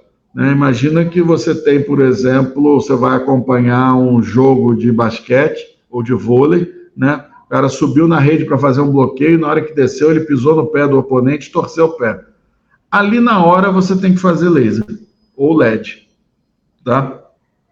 Na hora, porque aí você vai inibir um processo, você vai resolver um processo de forma muito mais rápida, com menos problemas para o jogador, por exemplo, tá? Do que você deixar, bota um gelo, vai para lá e tal. O gelo ele é muito bom, continua sendo bom, mas a luz ela é tão boa, na verdade ela é melhor do que o gelo, tá? Depois nós temos um trabalho comparando a imersão em banheira de gelo com luz, com LED, inclusive, se trabalha com LED, mostrando que o LED ele é mais eficiente do que o gelo. Então não precisa botar o atleta, por exemplo, para sofrer numa banheira de gelo, quando se você tiver um painel de LED, por exemplo, como o Skin LED, bota o cara na maca, bota um painel de LED, vai ficar até gostoso e você vai ter mais efeito. Estou falando que tem mais efeito porque eu fiz. Tá? Esses trabalhos estão publicados já. Ele é mais efetivo do que o gelo, né? Se você quiser fazer os dois, faça. Mas eu mostrei também que a ordem importa. Você não pode fazer luz e depois fazer gelo, que aí isso vai cortar o efeito da luz, porque a luz não é inibitória, ela é resolutiva. E se você fizer luz e depois colocar gelo, você para todo o processo. Então você tem que fazer gelo e depois você faz o LED, tá? Mas se quiser, pode fazer só o LED, que ele vai ser tão ou mais efetivo, tá bom? Aí aqui, ó, então, o COX-2, mostrando aqui a luz, olha quanto que inibe aqui, olha, na verdade, ele inibe a expressão, porque você não precisa ter expressão quando você faz. Você reduz muito a expressão gênica, então você não chega nem a ter síntese proteica para poder ter a ação da enzima, você inibe a expressão do gene. Eu mapeei todo o caminho, desde a expressão gênica até o produto final, tá? Muito bem. É porque eu estou resumindo aqui, porque tem aqui, eu não posso falar quase 30 anos de pesquisa, né, nessa palestra aqui para vocês, nessa aula aqui para vocês. Isso aqui é neurocinina, até a neurocinina que é responsável, além da PGA2, que eu mostrei para vocês, as neurocininas são mediadores neuronais de dor. Então, veja que a luz também inibe neurocininas. Então, segundo mecanismo de redução de dor, a gente vê aqui a expressão da proteína no Western blotting, aqui à esquerda, tá? E aqui o gráfico dessa expressão proteica, onde você vê que o diclofenaco também inibe neurocinina, porque inibe dor. O diclofenaco é analgésico, ele inibe dor. Tá? Então, inibiu o PGA2, inibiu neurocinina. Beleza, foi o que eu falei para vocês, inibe edema e inibe dor. Tá? E aqui a luz também inibe de forma até mais efetiva do que o medicamento. TNF-alfa, eu também fui o pesquisador que primeiro demonstrei inibição de TNF-alfa no mundo, por luz, né? Então, a luz, a fotocoagulação inibe TNF-alfa, tá? Eu fiz isso aqui em todos os modelos inflamatórios que você possa pensar, desde hemorragia, imunocomplexo, tendinite, osteoartrite, cartilagem, o que você pensar, eu dosei, tá? Inibição aí de TNF-alfa, tá? Que é uma citocina inflamatória importante, então a luz inibe TNF-alfa. Isso aqui é tendão, você vê que o diclofenaco não inibiu de forma significativa o TNF-alfa e a luz inibiu. Tá? TGF-beta. Eu vou acabar só no tendão, vocês veem que tem muita coisa, mas já vou abrir para perguntas e a gente discute um pouco. Tá? TGF-beta é um fator aí de proliferação celular. Então, por exemplo, quando você está no reparo tecidual, você tem aumento de expressão de TGF-beta para poder ter reparo tecidual. Isso é importante. E olha como a luz aumenta a TGF-beta aqui à direita, ó, a dose de 3 joules de energia, como que TGF-beta é aumentado, né, pela luz. Então, por isso que você tem aceleração de reparo tecidual. Você aumenta muito a expressão de TGF-beta, é um dos fatores aí, tá? E aí vem a grande charada da diferença, né, para quem é médico fisioterapeuta aqui, especialmente, que trabalha com atleta, que trabalha... Então, veja, isso são as três principais, mais importantes metaloproteases de matriz extracelular em tendão. Então, a gente tem aqui à esquerda a metaloproteinase tipo 3, à direita 9, e abaixo a 13, que, né, seria metaloproteinase 1,3, né? Então, veja, analisando esses gráficos mais detalhadamente, veja que a barra preta é o inflamado, o D é o diclofenaco e a luz 1 e 3 joules. Então, veja como na metaloproteinase do tipo 3, o diclofenaco inibe muito pouquinho aqui, na verdade só é significativo porque o erro está pequeno, a barra de erro está pequena, e aí você vê aqui, ó, 1 e 3 joules, como eles são eficientes em reduzir metaloproteinase tipo 3. O que essas metaloproteinases estão fazendo, por exemplo? Degradando colágeno. Então, o que eu estou mostrando para vocês aqui, por exemplo, é que o diclofenaco praticamente não inibe metaloproteinase e do tipo 3, e a luz inibe de forma altamente significativa uma enzima que está degradando o colágeno do tendão. tá certo? Ou seja, estou mostrando para vocês que colágeno, elastina e várias proteínas ali, dependendo da metaloproteinase, que ela vai estar degradando. Mas assim, veja que o medicamento não inibe, então você continua tendo degradação dessas proteínas estruturais ali do tendão. Do lado direito, você tem a metaloproteinase 9. Você vê que a barra preta é inflamada, o diclofenaco até dá uma piorada na metaloproteinase, na atividade dela, e a luz inibe novamente de forma altamente significativa. E abaixo, aí o caso fica pior ainda, né? Fica mais fácil da gente observar a metaloproteinase tipo 13. Né? Você tem a barra preta inflamada, à direita é o diclofenaco, né? E aí as duas barras mais à direita, tratamento com luz. Então, mais uma vez, essas 3 metaloproteinases, o diclofenaco não inibe a enzima que está degradando o tendão, enquanto a luz inibe. Então, veja que é um mecanismo extremamente importante para essa estrutura que é o tendão. Por quê? Porque o tendão ele suporta tração, ele tem que ter resistência, mas ele também tem que ter elasticidade. Então, se você tem um medicamento que ele não inibe a degradação e a luz inibe a degradação, você tem uma diferença chave aí entre 2 tratamentos. Ou seja, use fotobiomodulação nos seus atletas, nos seus tendões, tá? Porque é muito diferente. Vou mostrar mais para vocês. Esse gráfico é um gráfico da biomecânica, onde a gente vê aqui, ó, o ponto vermelho, né, é o tratado aqui, o injetado colagenase. Né? Não, desculpa, é o diclofenaco. Tá? O ponto amarelo é o tendão doente, está com tendinite. Tá? Amarelo, tendinite, vermelho, tendinite com diclofenaco. E aí, rosa é laser, no caso, nesse trabalho foi laser, tá? E verde também é laser. E o azul, tendão saudável, nunca foi inflamado. Veja que a fotobiomodulação, né, nesse caso, como é rato, nesse trabalho, a menor dose foi até melhor, né? Ela está igual ao tendão saudável.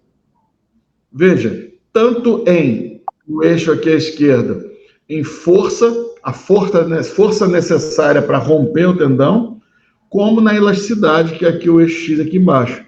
Tá? Então, e aí se você coloca aqui o diclofenaco, que é a bola vermelha, você vê que ele tem força de resistência, ele resiste à força para ruptura, mas ele tem uma elasticidade que é pior do que o tendão só inflamado. Veja, a elasticidade dele fica pior do que o tendão que está só inflamado, não tratado.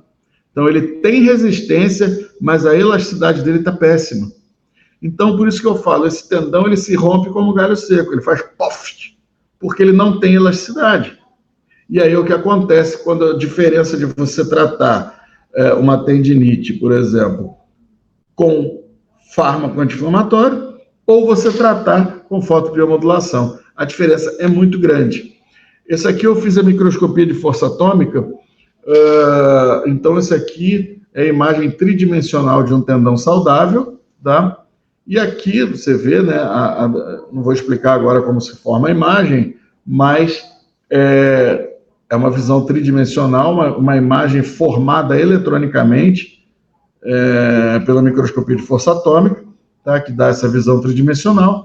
E aqui é quando você tem uma lesão. Veja a desorganização, você está numa fase de reparo, tá? Tecidual, aonde você teve lesão no tendão. Isso aqui são imagens minhas, tá, gente? Eu fiz essas imagens no meu laboratório.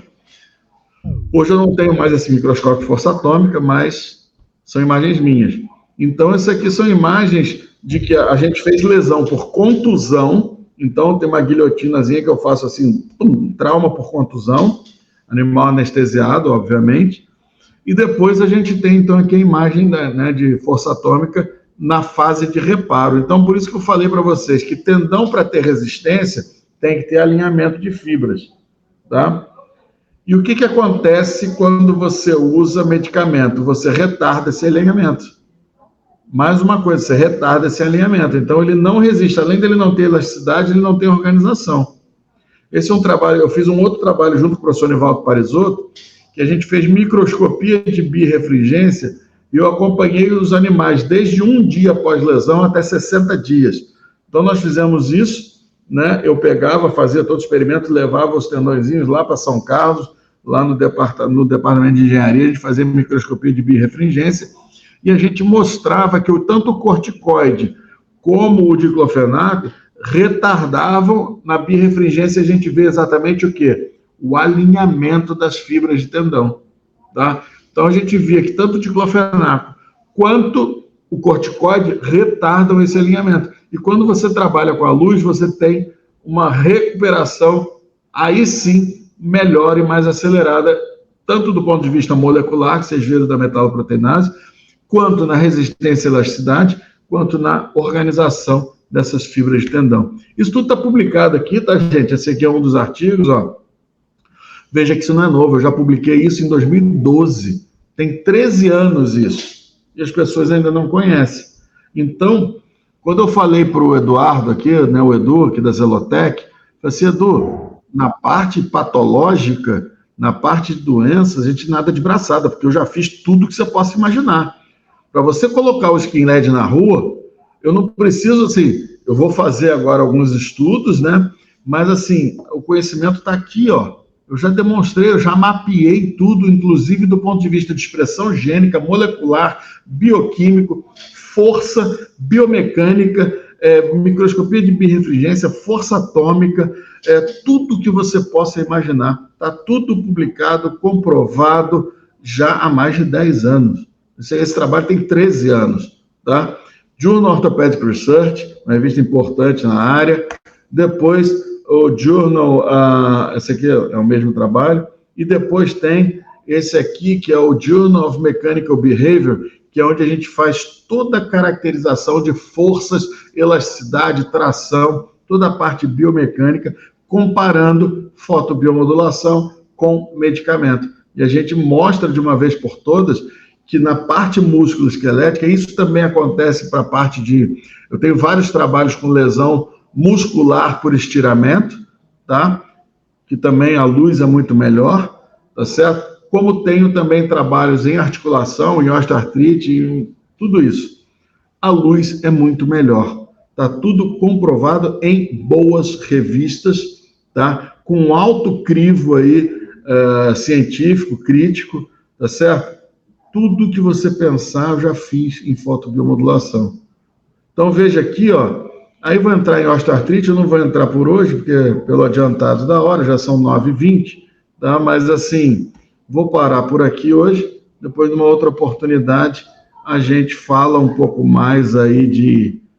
Podemos falar da parte muscular, lesão aqui, problemas inflamatórios articulares, que mais? Fadiga muscular, assim, reparo tecidual, tudo que vocês pensarem. Vai ter um curso aqui no início de agosto, tá? Presencial, aqui em Itaperuna, que eu e a professora Patrícia, que é minha esposa, vamos dar esse curso aqui, presencial, aqui na faculdade. Na verdade, não vai ser nem na faculdade, vai ser aqui ao lado, no auditório, né? Sobre fotobiomodulação, reparo tecidual e cicatrização de feridas crônicas. Então, pós-cirúrgico. Então, toda essa área é fantástica. A gente já fez, gente, são 30 anos de trabalho, tá certo? Em cima disso, em pesquisa séria, tá? E aí a gente vai, então, apresentar isso aí para quem quiser vir a Itaperuna conhecer. Vai ter esse curso também de reparo tecidual em agosto. E aí depois, mais para frente, a parte musculoesquelética, a gente vai fazer uma coisa mais completa também, de forma presencial aqui, tá? E aí, se vocês quiserem tirar alguma dúvida, estou à disposição, né, para vocês verem que o que a Zelotec está propondo hoje é um equipamento que não existe no Brasil. E quando eu digo não existe, mas eu já vi painel de LED. Não existe. Com essa característica, com esse tamanho, com essa potência, não existe no Brasil, tá? Então, você vê que aqueles equipamentos que eu mostrei para vocês, por exemplo, no Brasil, os lasers de baixa potência, eles vieram para a odontologia. E ninguém fabrica laser em painel, tá? São todos esses equipamentinhos aqui que para o clínico é uma chatice, porque você tem que vai fazer um joelho, você tem que fazer 15 pontos para pegar toda a área de lesão, 15 pontos no joelho, e aí você vai fazer um tempo gasto em cada uma e você também não tem a mesma cobertura, né? Se eu vou fazer uma lesão muscular, eu vou fazer, né?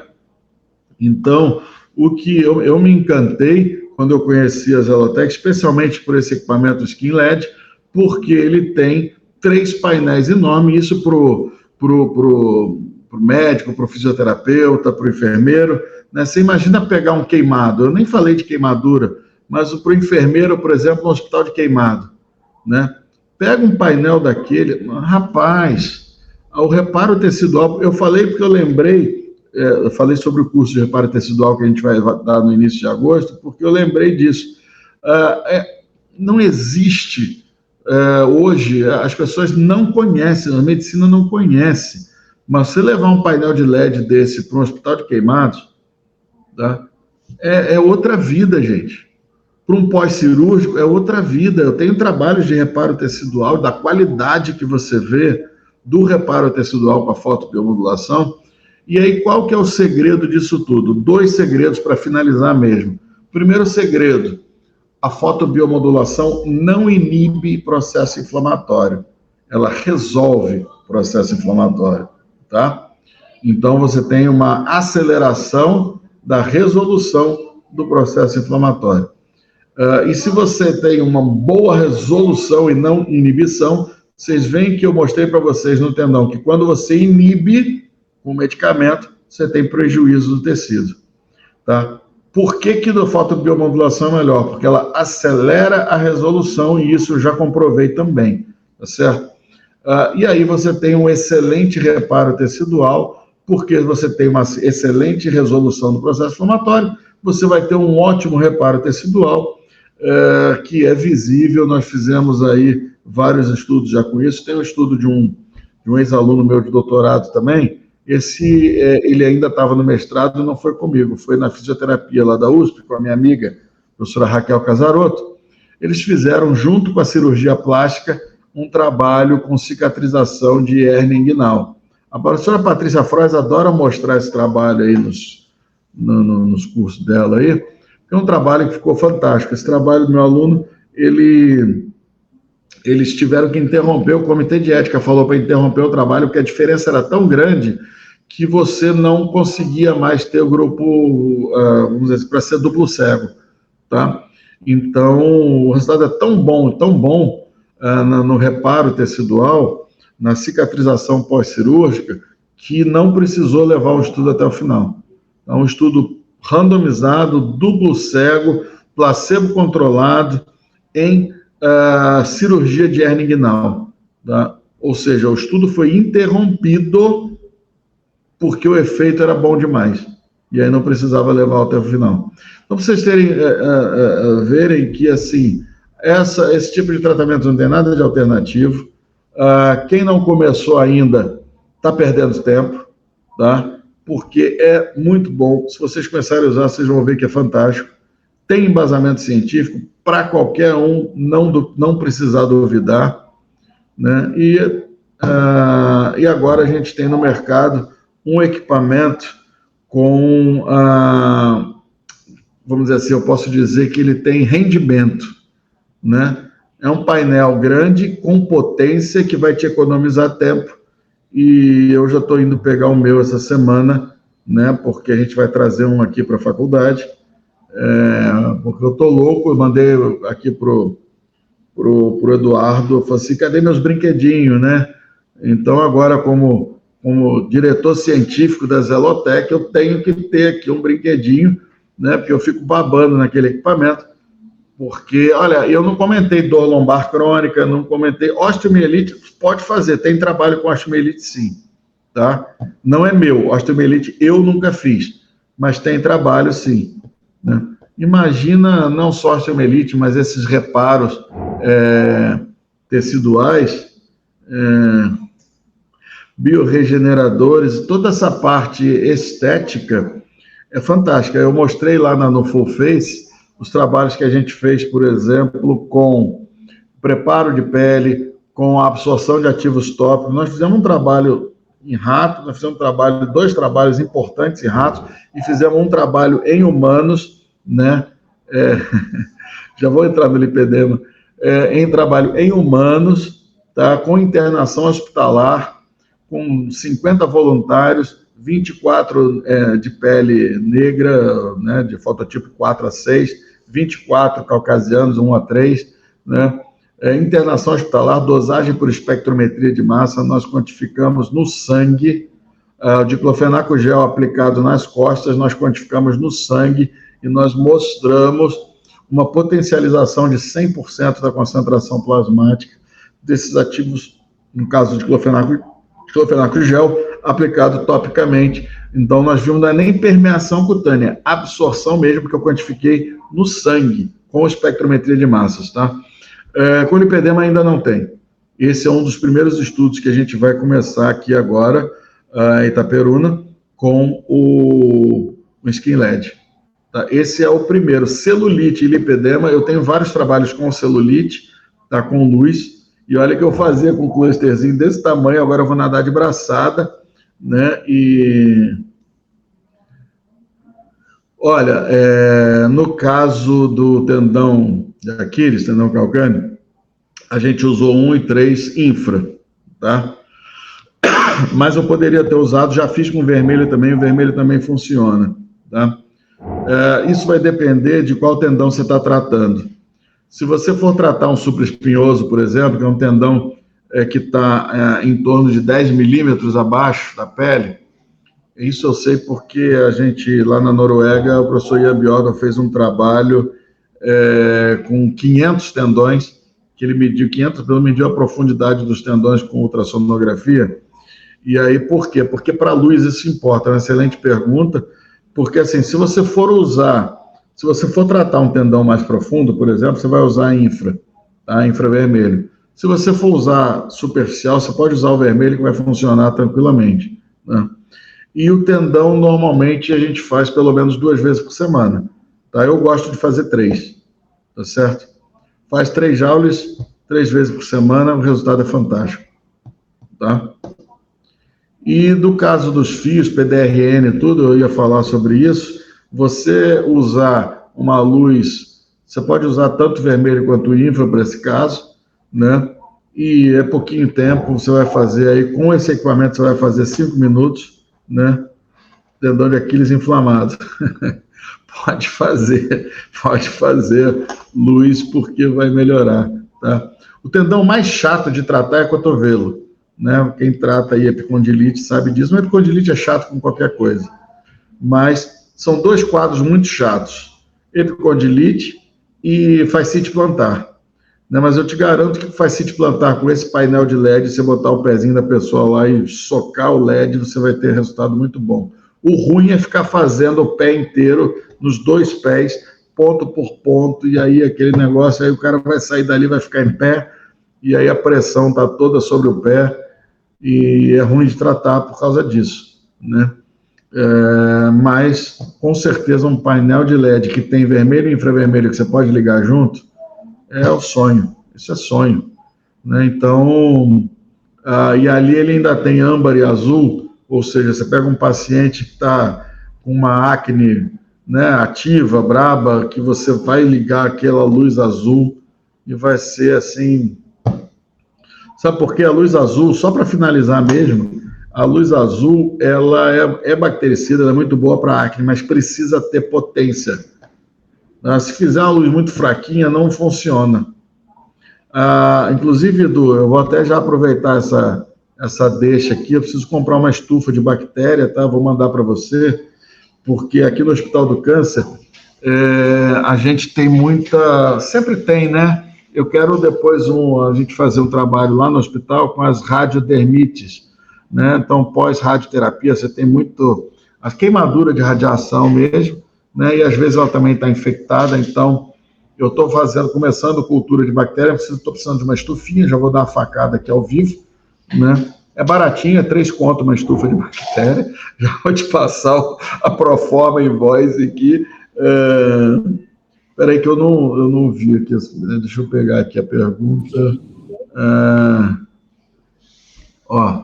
Luiz, se vou aplicar um bioregenerador após o drug delivery, faz o seguinte, Luiz, não vou nem lá com laser de Túlio, eu posso fazer a fotobiovulação no mesmo dia, depende, tudo você tem que saber o que você quer, veja só, se você quer potencializar a permeação no drug delivery, você vai fazer antes, tá? Se você quer, eu fiz o laser de Túlio e a pele ficou irritada, você vai fazer após, pode fazer no mesmo dia sim, não tem problema nenhum, tá? Garanto para você não vai perder o efeito do seu tratamento não, tá? As pessoas acham porque o que acontece? É um falso conhecimento de que a fotobiomodulação é anti-inflamatória. Ela não é anti-inflamatória. Ela resolve o processo. Então, o que vai acontecer para você? Você vai ter esse paciente próximo, pronto para uma próxima sessão muito mais rápido. Tá? O efeito vai ser muito bom. Pode fazer tanto antes quanto depois. Tá? Pode. Usa a baixa antes do drug delivery, usa a baixa antes, faz a luz antes, e aí você faz o procedimento que você quer usar, seja microagulhamento, o que você quiser. Faz a luz antes, tá? Beleza? Edu, quer perguntar alguma coisa? Rodrigo, quero sim. Primeiro agradecer, né, cara? Eu estou muito feliz, muito empolgado com tudo que está acontecendo com a gente na Zelotec. A gente tem um propósito de realmente levar coisa diferenciada e eu acho que dessa vez a gente achou um negócio que pode ser que revolucione, igual eu falei lá no início, né? Você não tem noção. Eu acho, eu estudando isso há 30 anos, eu acho que você ainda não tem noção do que esse equipamento é capaz. Eu acho, talvez você tenha, mas assim, uma noção científica do que dá para fazer com skin LED, talvez ainda você não tenha dimensão. Rodrigo, mas eu chego a arrepiar. Mesmo, aquele primeiro slide seu lá, eu não tinha, agora eu já tenho. Aquele seu primeiro slide, que você fala, não é possível que essa luzinha faz alguma coisa, cara, eu já conheço essa máquina tem uns 7 anos que eu conheço ela. 5, 6 anos, não, 6, 7 anos. E eu nunca dei valor, sabe? Mas é porque eu achava que não funcionava, porque tudo que você tem no mercado aí é um negócio assim, que não sei, né? Então, a expectativa que eu tenho é aquela que eu te falei no congresso. Assim, se a pessoa andou de Gol a vida inteira, Gol é ótimo, né? Exato. Então, assim, até então, os gols que tinham no mercado, né, que eu imagino que seja isso, pode ser que eu esteja falando bobagem, e se eu estiver falando bobagem, a ciência vai provar, né, tomara que eu não esteja falando bobagem, tomara que a ciência prove o que eu acredito, que eu imagino, né, não tem como.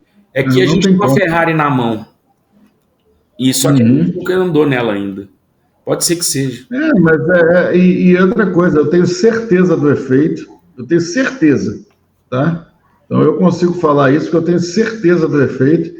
E a segunda coisa que me deixa empolgado é o ganho de produtividade, porque o tempo que você gasta com esses equipamentos menorzinhos aí, etc., é muito grande. E isso para o terapeuta, para o médico, para o fisioterapeuta, para o esteticista, vale ouro, né? O tempo do atendimento vale ouro. Então, você vai entregar resultado num tempo muito menor e aí você tem um ganho de produtividade muito importante. E assim, e o que você falou, eu já tenho os 2 ligamentos do tornozelo rompido, já rompi todos os 2, sabe? E assim, eu tinha uma instabilidade muito grande. E o que você falou, que se a gente conseguir comprovar que isso é melhor, tão melhor quanto, ou melhor, ou às vezes até substituir o gelo, cara... Já fiz isso, só está publicado, só precisa as pessoas conhecerem. Mas a gente vai fazer mais coisa. A gente vai fazer mais coisa. Especificamente o fisioterapeuta também vai agradecer, porque gelo na clínica de fisioterapia é um trabalho tremendo. E para o atleta, cara. E para o atleta, ficar levando piscininha, lotar de gelo, botar o cara para sofrer ali quando você não precisa fazer isso. Entendeu? Ainda por cima é anti-higiênico, vai entrar todo mundo ali, entra um monte de atleta na mesma piscininha de gelo. Tá louco. Pessoal, é o seguinte, acho que já está na hora da gente encerrar, já passou da hora. Eu vou fazer o seguinte, ó. Eu vou mandar um link, vou criar um grupo aqui agora, que a gente programou essa aula aqui de última hora mesmo. O Rodrigo tá nem lembrando, né, Rodrigo? Hoje. Hein, Rodrigo? Você não estava nem lembrando da aula que a gente marcou, né? Não, se você me falou, nossa, cara, eu até mexi com o Léo aqui, eu falei, mas a aula é hoje, ele acho que ele quase me matou no final da linha. Tava não, quase me matou do coração. Aí o Edu, não, mas quando eu falei com você, o Edu já tinha me lembrado. Aí hoje foi o dia inteiro aqui de bancas de trabalho de conclusão da medicina. Então, cara, eu estava com a cabeça fervendo. E quando ele falou comigo, nossa, esqueci, eu tinha esquecido mesmo. E aí, mas graças a Deus deu tudo certo aqui. Eu espero que o pessoal tenha gostado. Vamos dar seguimento aí nesse. Eu podia fazer. Vamos ver o que a gente faz aí, porque aí tem o pessoal mais chegado, né? Eu tenho do time técnico. Esqueci de comentar isso também, Rodrigo. O que acontece, gente? Rodrigo vai fazer os estudos agora, o desenho metodológico, né, Rodrigo, dos estudos. A gente quer selecionar as pessoas que a gente tem mais próximo aí para poder ter a máquina, para poder aplicar, coletar dados e seguir a metodologia que o Rodrigo vai estabelecer para a gente começar a abrir frente de pesquisa nisso. Então a ideia é isso, sabe? Ó, eu já criei o grupo, eu vou colocar o grupo aqui e vou deixar também, quem estiver assistindo online depois, vou deixar o link na descrição. Espera aí, deixa eu ver como é que eu mando isso aqui. Acabamos de criar, hein? Só tem 2 membros, eu e o Rodrigo. Vamos ver quantos. Imagino que esse grupo aqui vai ter metade da população do Brasil, viu, Rodrigo? Eu sei que não cabe, mas a gente dá um jeito. Não cabe que eu falo no Instagram, né? Pronto. Quem já saiu quiser, tem meu contato, pode chamar no particular e vai seguindo lá. Vou colocar aqui o @ da Zelotec.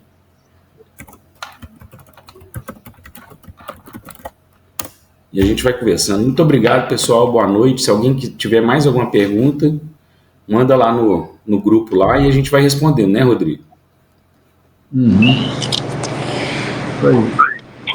Um abraço a todos. Boa noite, boa semana. Valeu. Boa noite, gente. Valeu. Falou, pessoal. Valeu. Boa noite, até mais, gente.